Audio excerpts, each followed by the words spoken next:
tempat pembuangan akhir sampah.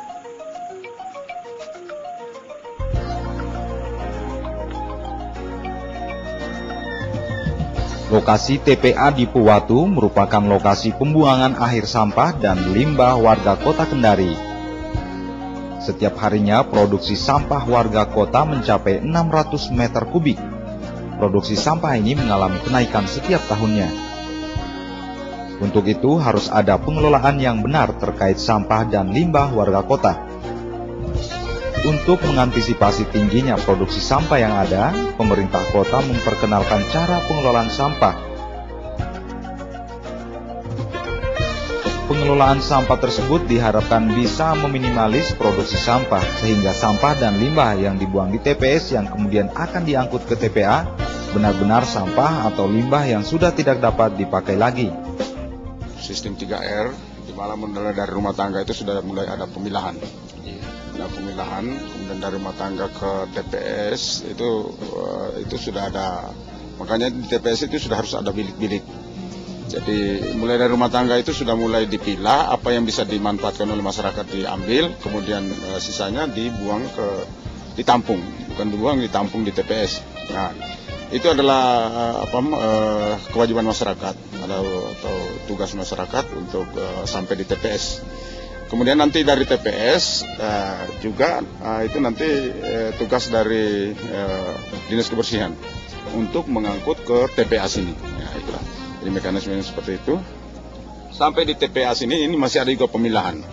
Nah, ini pemilahan, teman-teman dari ini pemulung memilah apa yang bisa diambil, kemudian yang tidak bisa diambil, nah itulah yang kita pilah kembali untuk khususnya sampah basah. Ini sudah ada pemrosesan sampah di sana untuk membuat kompos semua itu sudah ada mesin organik ya, pupuk organik.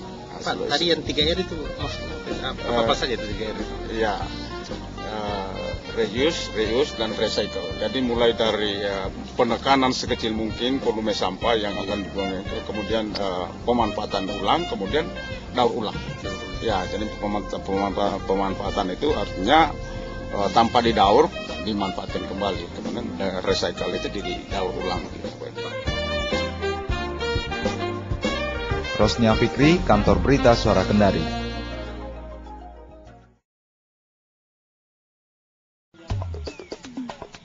Pemirsa Kendari TV, tahukah Anda sampah dan limbah terbagi menjadi dua, yakni sampah yang bisa didaur ulang atau sampah organik seperti kertas, daun, dan limbah sayuran, dan limbah non-organik atau sampah yang tidak dapat didaur ulang seperti kaleng bekas, botol, pecahan kaca, dan plastik.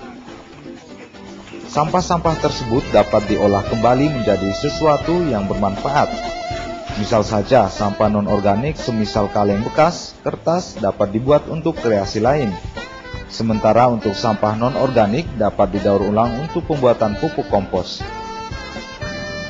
Seperti yang dilakukan Salimin, ia bersama beberapa rekannya yang mengelola sampah organik untuk pembuatan kompos. Untuk pengolahan sampah organik tersebut, limbah yang berada di TPS dipilah dari sampah kaleng, pecahan, karet. Yang bisa dimanfaatkan adalah sisa sayuran, telur atau limbah lunak. Untuk mengelola sampah organik tersebut menjadi pupuk dibutuhkan peralatan-peralatan tertentu. Dengan adanya pengelolaan sampah seperti yang dilakukan Salimin dan rekan-rekannya pun bisa diikuti warga, karena ini dapat mengurangi produksi sampah yang ada. Hal sederhana yang dapat dilakukan adalah dengan mengumpulkan sampah organik dalam satu wadah khusus, dapat berupa kaleng atau baskom, kemudian menunggu beberapa waktu untuk proses pembusukan, hingga pada akhirnya sampah tersebut berubah menjadi kompos dan siap digunakan. Proses masukkan di bak, sudah di bak, langsung itu jangka berapa hari atau 10 hari atau 1 minggu itu harus kita lihat, baru kita buka di situ, baru kita lihat di bawah digali. Kalau sudah jadi, lantas kita artinya dibawa lagi ke tempat lain, ke sini lagi, baru kita artinya digelar supaya kena angin, supaya basah tidak, kering tidak di sini. Nanti kalau sudah melalui begitu, proses begitu, terus langsung kita masukkan ke karung. Baru kita setelah kering langsung kita masukkan karung. Setelah kita butuh pemasaran, dan kita butuh pemasaran itu harus ada yang mendukung pemasarannya kita di sini. Kapasitas dalam satu hari bisa produksi berapa ton? Ya kemungkinan kalau sudah artinya janal maksimal itu mungkin ya kira-kira setengah ton lah. Kita artinya membutuhkan tenaga juga Pak. Kira-kira berapa?